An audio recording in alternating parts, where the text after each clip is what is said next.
전작동 말씀 묵상 2021년 3월 24일 누가복음 21장 20절에서 28절. 오늘을 살아가세요. 눈이 부시게. 너희가 예루살렘이 군대들에게 에워싸이는 것을 보거든 그 멸망이 가까운 줄을 알라. 그때에 유대에 있는 자들은 산으로 도망갈 것이며 성내에 있는 자들은 나갈 것이며 촌에 있는 자들은 그리로 들어가지 말지어다. 이 날은 기록된 모든 것을 이루는 징벌의 날이니라. 그날에는 아이 벤 자들과 젖 먹이는 자들에게 화가 있으리니 이는 땅에 큰 환난과 이 백성에게 진노가 있겠음이로다. 그들이 칼날에 죽임을 당하며 모든 이방에 사로잡혀 가겠고 예루살렘은 이방인의 때가 차기까지 이방인들에게 밟히리라. 1월 성신에는 징조가 있겠고 땅에서는 민족들이 바다와 파도에 성난 소리로 인하여 혼란한 중에 공고하리라. 사람들이 세상에 임할 일을 생각하고 무서워함으로 기절하리니 이는 하늘의 권능들이 흔들리겠음이라. 그때 사람들이 인자가 구름을 타고 능력과 큰 영광으로 오는 것을 보리라. 이런 일이 되기를 시작하거든 일어나 머리를 들라. 너희 속량이 가까웠느니라 하시더라. 안녕하세요. 하늘뜻 담은교회 이청훈 목사입니다. 오늘은 누가복음 21장 20절에서 28절까지의 말씀을 가지고 오늘을 살아가세요. 눈이 부시게 라는 제목으로 묵상을 나누도록 하겠습니다. 드라마 눈이 부시게에서 주인공인 김혜자 역의 김혜자 씨가 한 독백이고 또 대사의 한 대목입니다. 내 삶은 때론 불행했고 때론 행복했습니다. 삶이 한낱 꿈에 불과하다지만 그럼에도 살아서 좋았습니다. 새벽에 찡한 차가운 공기, 꽃이 피기 전 부는 달큰한 바람, 해질 무렵 우러나는 노을의 냄새, 어느 하루도 눈부시지 않은 날이 없었습니다. 지금 삶이 힘든 당신, 이 세상에 태어난 이상 당신은 이 모든 걸 매일 누릴 자격이 있습니다. 대단하지 않은 하루가 지나고 또 별거 아닌 하루가 온다 해도 인생은 살 가치가 있습니다. 후회만 가득한 과거와 불안하기만 한 미래 때문에 지금을 망치지 마세요. 오늘을 살아가세요. 눈이 부시게.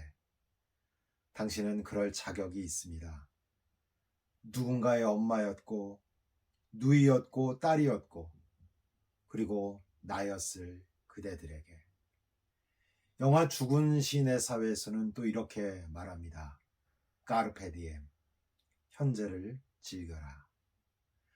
일반 사회에서도 일상의 소중함을 때론 담담하게 말하고 때론 가열차게 노래하는 것 같습니다. 요즘 코로나로 인해서 일상이 무너지면서 우리는 일상의 중요성을 더더욱 느끼게 되는 것 같습니다.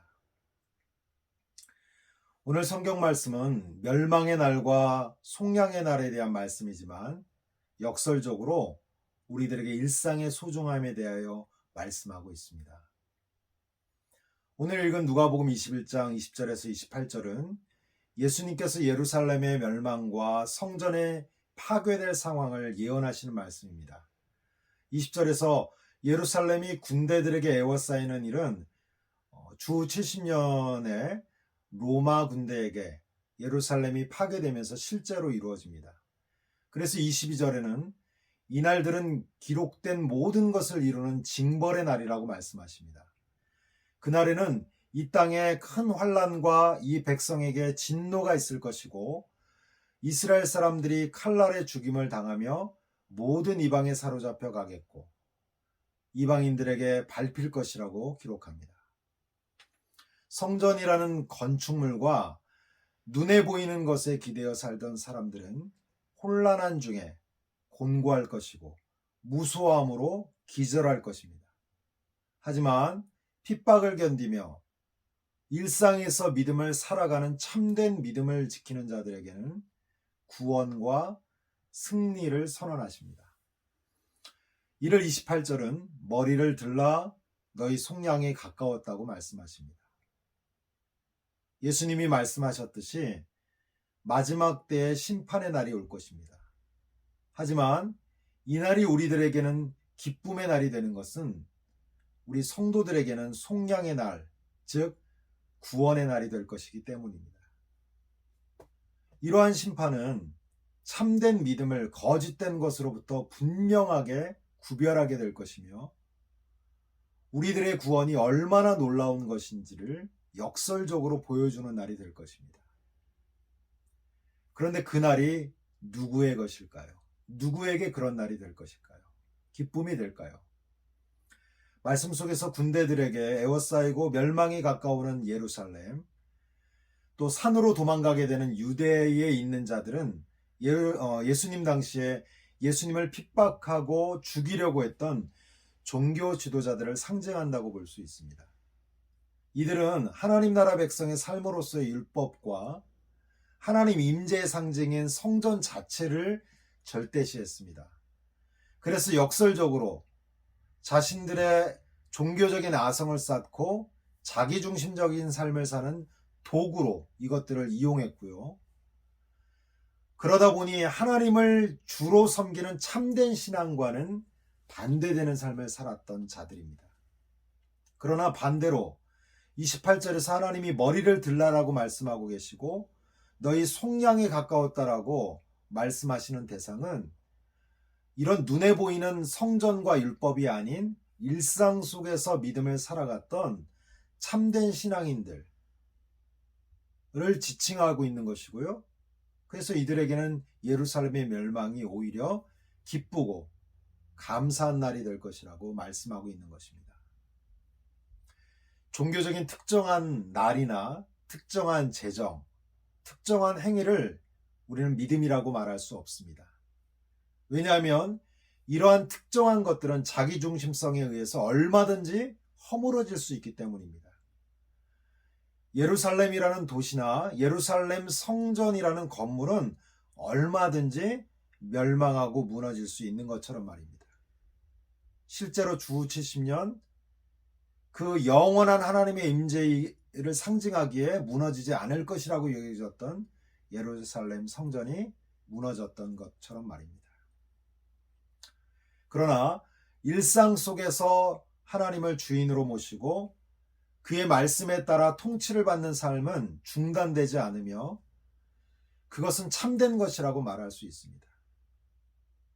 이런 예루살렘의 무너짐이나 가시적인 어떤 변화에 의해서 중단되지 않기 때문에 그렇습니다. 이러한 것들은 전인격적이고 전생애적이기 때문에 어떠한 특정한 상황의 변화나 특정한 사건 때문에 변화되지 않는다는 것입니다. 이러한 삶 자체가 그 사람이기 때문에 그렇습니다. 이렇게 일상 속에서 하나님 나라를 이루어가고 확장해가는 자들에게 주님의 재림은 심판의 날이 아니라 도리어 하나님의 나라가 완성되는 것을 눈으로 직접 묵도하게 되는 복된 날이고 구원의 날이라는 것입니다. 그래서 우리들의 일상은 너무나 소중하고 또 소중합니다.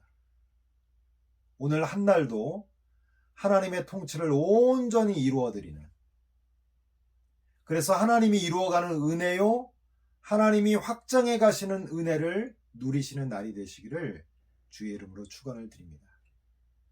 오늘 한 날이 누군가에게는 힘들고 고통스러울 수 있습니다. 그러나 오늘을 살아가시기 바랍니다. 하나님이 주시는 은혜로 눈이 부시게. 함께 기도하겠습니다. 하나님 감사합니다. 우리의 믿음이 특정한 날, 특정한 재정, 특정한 행위 가운데 있지 않고 우리의 일상 가운데서 사라지는 은혜를 허락하여 주옵소서. 그리하여서 심판의 날이 우리에겐 구원의 날이요, 기쁨의 날이요, 복된 날이 되게 하여 주옵소서. 예수님의 이름으로 기도합니다. 아멘.